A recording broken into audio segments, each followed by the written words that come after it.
You'd think the land is perfect for agriculture, but the opposite is true. In this video, we'll talk about why you'll never find a farm in Greenland, the countries with the least arable land, and what are the most arable lands on Earth. We'd also like to discuss Australia's new plan to save 110 endangered species. What's to come after that? Well, you'll just have to keep watching and see for yourself.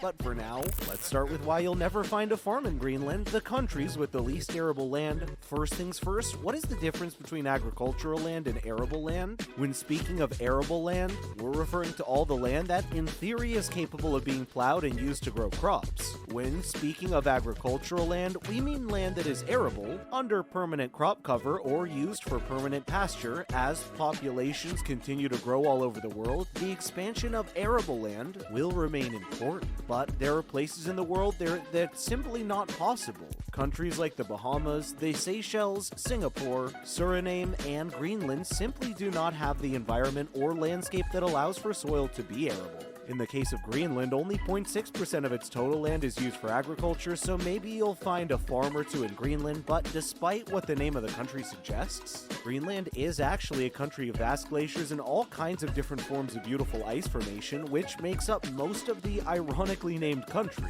But it's not quite impossible to run a farm in Greenland. You'll just be highly limited with what you do with it. Unlike Egypt, a country that has worked for decades to reclaim parts of the Sahara, such practices are unlikely to become widely available in Greenland. So what country actually doesn't have any farms? That would be Svalbard, where the one and only farm was ever shut down in the 1960s. Next, the countries with the most arable land. But how do these countries with very little arable land get the food they need? With populations ever growing, even places with fertile land see big chunks of it disappear underneath the need for more houses. As developmental growth takes center stage, it turns arable land is disappearing in places where more food should be produced. A true catch-22. Luckily, there are other places in the world that have arable land to spare. Of those countries, Bangladesh, Denmark, and Ukraine are in the lead. Most of the land Bangladesh is very fertile, and the country has been working hard since the 1960s to build dams, which has led the natural depositing of silt, creating even more fertile land and the appropriate infrastructure to work with the land that has been put in place as well. Denmark may consist of vast coastlines that are very sandy and ever-changing. The land is also extremely fertile and placed in almost ideal climatic conditions. And Ukraine is the second largest country in Europe, filled with a landscape of fertile plateaus and plains that are crossed by various big rivers. Ukraine is one of the most fertile countries because it has a lot of Chernozem, which is the third and most fertile soil category, full of humus ranging from 1 to 5 feet thick.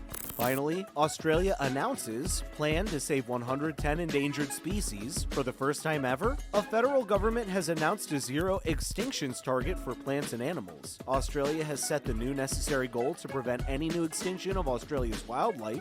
The goal is part of an already existing 10-year plan to improve the trajectory of 110 species and 20 places, and includes the protection of an additional 50 hectares of sea and land areas by 2027. Tanya Plibersek, the Environment and Water Minister of Australia, said that the government is setting the strongest targets they've ever seen. The new targets have come as a response to the shocking nature crisis documented in the State of the Environment report of 2022. Quote, "Our current approach has not been working. If we keep doing what we've been doing, we'll be getting the same results," which sounds obvious, but apparently needs to be said regardless. Though conservationists are happy with some aspects of the plan, they were critical about the fact that the Australian government had picked winners by identifying so-called priority species, while there were almost 2,000 species listed as threatened under national laws. The Australian Greens added to that the goals will remain unattainable for government to continue to open new coal and gas reserves, given how the destruction of habitats is one of the main key threats that should be stopped immediately.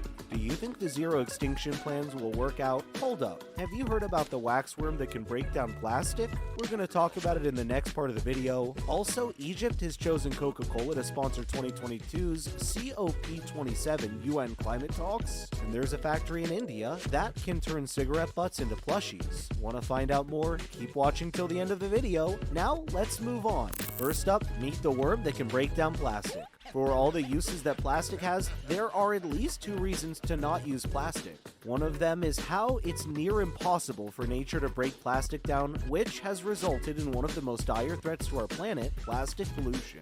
There's no one place on Earth that is safe from plastic pollution, and until now it was believed that there was simply no way to break plastic down again once it has been made. Well, not in a timely manner at least. But in 2017, Spanish researchers first discovered that the waxworm was capable of breaking down plastic, but in this newly published study, they've actually worked out how the enzymes in the worm saliva is the key element that ultimately breaks down plastic. They just state that an hour's worth of exposure to the saliva can degrade polyethylene. Just as much as years and years of natural weathering, they believe that it's the first time ever that such an efficient agent has been found.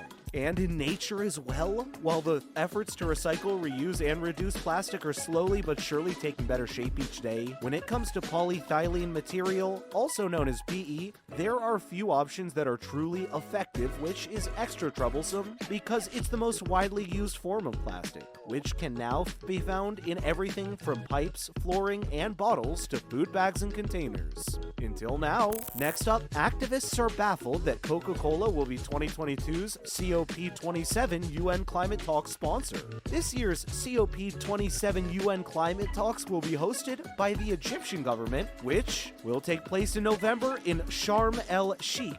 Last week, the Egyptian government announced that they've decided to have Coca-Cola sponsoring this year's climate talks, to the utter shock and bafflement of climate activists around the world. They accused Coca-Cola of greenwashing, and more than 5,000 people have already agreed by signing a petition that calls for the Egyptian government to reverse its decision to include the company. In 2019, Coca-Cola admitted that the company used 3 million tons of plastic packaging every year. And just last year, in 2021, Coca-Cola was named as the world's #1 plastic polluter by an audit from Break Free from Plastic. The 2021 COP27 UN Climate Talks were hosted by the UK government, who banned fossil fuel companies from sponsoring the event, making Egypt's choice even more questionable. Steve Trent, CEO of the Environmental Justice Foundation, has also called on Egypt to reverse the decision. Quote, Coca-Cola's whole business model is predicting on fossil fuels. They've made promises to improve recycling, which have never been met, he said. Climate activists fear what kind of signal the sponsorship is sending out to the world and how it will affect the negotiations. Meanwhile, Coca-Cola claims it remains committed to collect and recycle a bottle or can for every one they sell by 2030. And now, an Indian factory is reprocessing cigarette butts and turning them into plushies. Some people truly can make money from trash they find in the streets. Naman Gupta has found a way to process all this discarded cigarette butts into a whole range of new products, including pillows and plushies. Gathered from the streets of India, the stubs of the cigarettes are separated into fibers, cleaned and bleached before they're given a whole new life in the form of a brand new pillow or a child's new best friend in the form of a brightly colored plushie.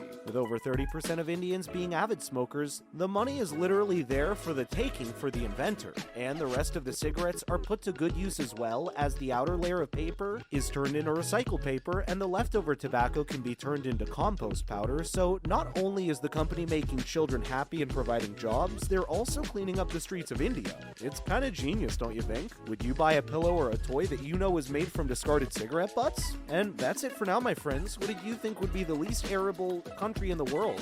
Let us know in the comments below. Thank you so much for watching. We'll see you in the next one.